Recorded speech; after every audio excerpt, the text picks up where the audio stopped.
It's a Ferrari!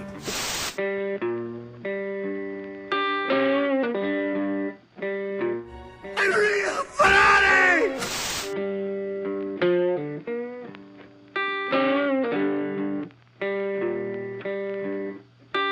More than you can afford, pal. Ferrari. Jeep Ferrari, julukan yang tepat untuk mobil sport yang satu ini. NSX hadir sebagai pembuktian Honda jika mereka tidak hanya terpaku pada produksi mobil-mobil ekonomis berpenggerak roda depan, tapi juga mampu membuat gebrakan inovasi yang tidak pernah dilakukan pada mobil-mobil sport Jepang di eranya. Sampai-sampai membuat pabrikan-pabrikan Eropa seperti Ferrari, Lamborghini, dan juga Porsche ketar-ketir dengan kehadirannya. Kuy, tonton video ini untuk mengetahui sejarah Honda NSX yang begitu fenomenal.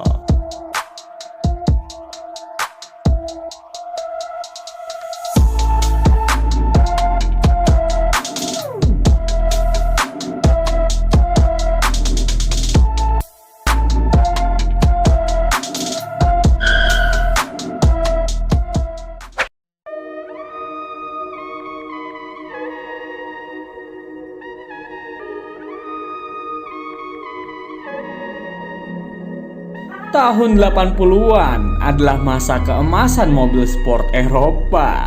Bahkan model yang ditawarkan Nissan, Toyota, dan Mazda tidak ada apa-apanya bagi orang Eropa di masa itu. Apalagi Honda yang kagak punya apa-apaan, men. Jadi, Honda mengambil kesempatan ini untuk mewujudkan supercar masa depan Jepang yang berani head to head langsung dengan Ferrari 348. Gokil.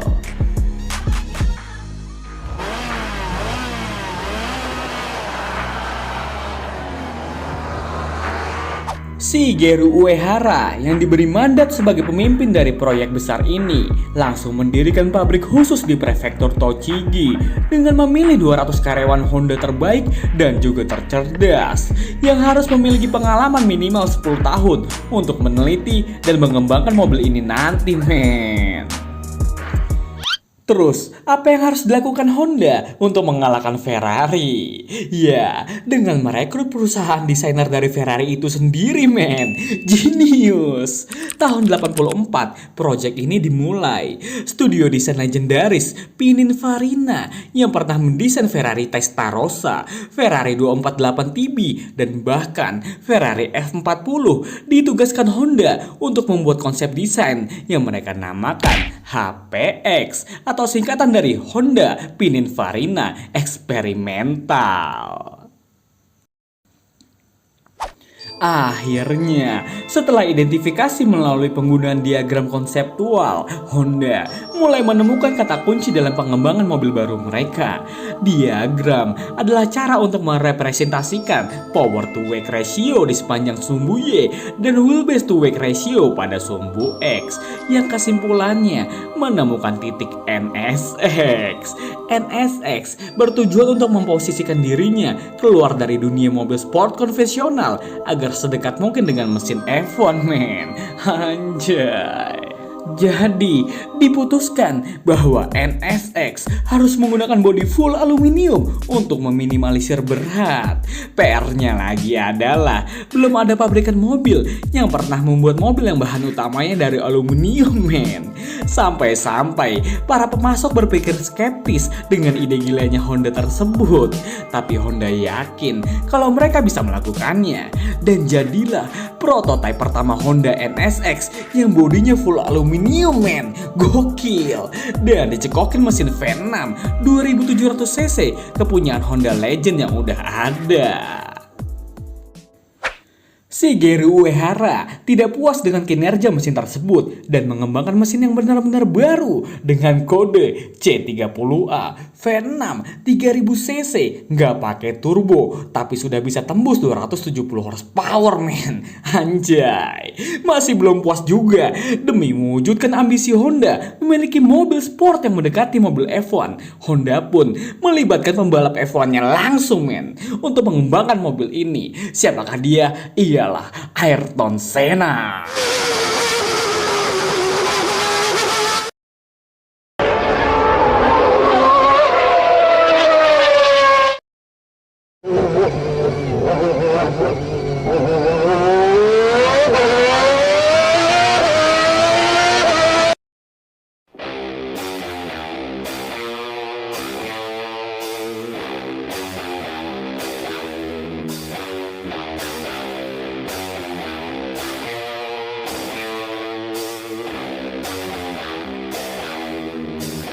Senna dianggap sebagai inovator utama Honda dalam meyakinkan perusahaan untuk memperkuat sasis NSX lebih jauh. Setelah menguji mobil tersebut di sirkuit Suzuka, Jepang, Senna selanjutnya membantu menyempurnakan penyetelan dan penanganan suspensi yang menghabiskan 1 bulan penuh untuk menguji prototipe NSX tersebut, lalu melaporkan temuannya kepada para insinyur Honda, men. Senna mengatakan prototipe ini agak rapuh, merujuk pada kurangnya kekakuan sasis. Namun, berdasarkan komentar itu, tim menerima sarannya dan memindahkan lokasi pengujian dari sirkuit Suzuka ke sirkuit terkejam di dunia, Nürburgring. Nürburgring adalah sirkuit yang sulit untuk mobil dan si drivernya itu sendiri, men. Dengan panjang 20 kilo, 200 tikungan, serta perubahan ketinggian mencapai 300 meter. Ini adalah lokasi yang tepat untuk menyiksa calon superkarya Jepang.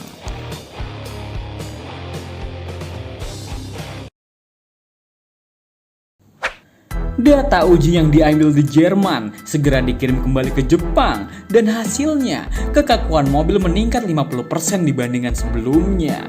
Maka setelah 8 bulan usaha yang panjang, NSX mencapai puncak kinerja yang luar biasa disertai kenyamanan yang dituntut sebagai sebuah mobil sport kelas dunia. Perpaduan sempurna di antara manusia dan mesin.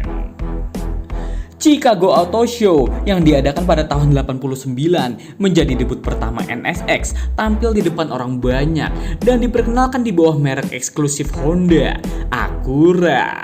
Acura NSX, begitulah orang Amerika menyebutnya, dan NSX sendiri mempunyai arti New Sport Car X, di mana X menjadi simbol matematika untuk nilai yang tidak diketahui, men.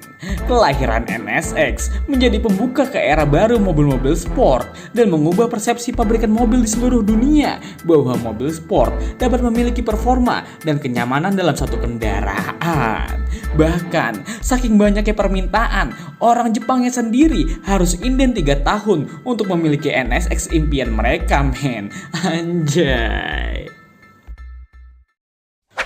Upaya Honda untuk membuat supercar terbaik tidak berhenti pada di situ doang, men. Di tahun 92 lahirlah NSX-R yang benar-benar dipangkas bobotnya seada-adanya. Peredam, audio, ban serep, sampai AC semuanya dilepas, men. Jok kulit diganti dengan jok Recaro berbahan karbon Kevlar dan menjadikan NSX-R lebih ringan 120 kg dari NSX standar. Gila. Dan tahun 95 Acura memperkenalkan versi NSX Targa yang atapnya bisa dilepas dengan nama NSX-T sebagai pengganti dari NSX NA1 yang udah dipasarkan selama 5 tahun di pasar Amerika. Tahun 97, Honda akhirnya membuat lompatan besar dalam urusan performa. Mesin C30 ditinggalkan dan diganti dengan mesin baru C32 3200 cc yang membuatnya naik menjadi 290 horsepower, men.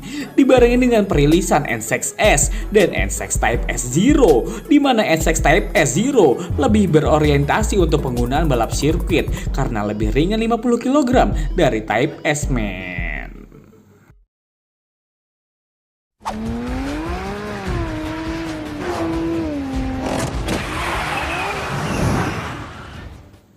Udah lebih dari 12 tahun, modelnya gitu-gitu doang. Baru di tahun 2002, NSX mendapatkan facelift untuk pertama kalinya dengan menghilangkan lampu pop-up diganti pakai lampu depan xenon HID yang membuat namanya berganti menjadi NSX NA2.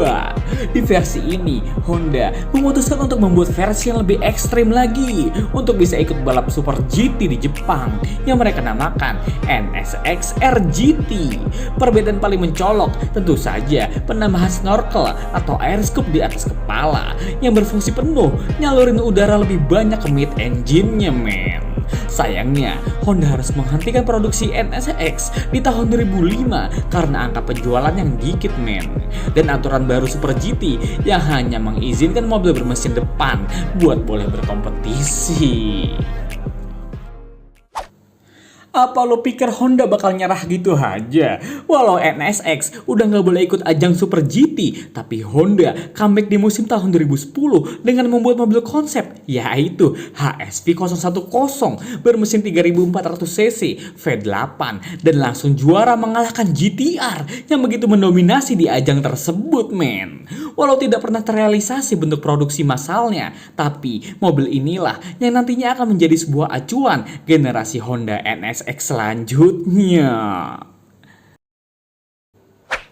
Pada tahun 2012, Acura meluncurkan konsep NSX baru yang mempertahankan tata letak mid-engine tapi sudah menggunakan sistem all-wheel drive dan dipakai oleh aktor Robert Downey Jr. ketika datang ke red carpet film The Avengers. Dan di Detroit Auto Show tahun 2015, versi produksi generasi Honda NSX diluncurkan yang menjadikannya NSX NC1 menjadi mobil yang udah gak JDM lagi, men, tapi menjadi mobil yang pure USDM karena seluruh produksinya dilakukan di Amerika. NSX benar-benar berbeda dari generasi sebelumnya karena dilengkapi mesin baru 3500 cc V6 twin turbo dikawinkan dengan 3 motor listrik sport hybrid yang di total sekarang tenaganya tembus sampai 573 horsepower, men. Di atas kertas lebih kencang daripada Nissan GT-R di tahun yang sama yang cuma punya tenaga 545 horsepower, men. Dan secara struktural, sasis masih menggunakan full aluminium, tapi dengan bahan yang sama dipakai sama pesawat luar angkasa, men. Gokil. Itulah sedikit informasi mengenai supercarnya Honda yang mampu menyaingi mobil-mobil kencang Eropa di awal kemunculannya.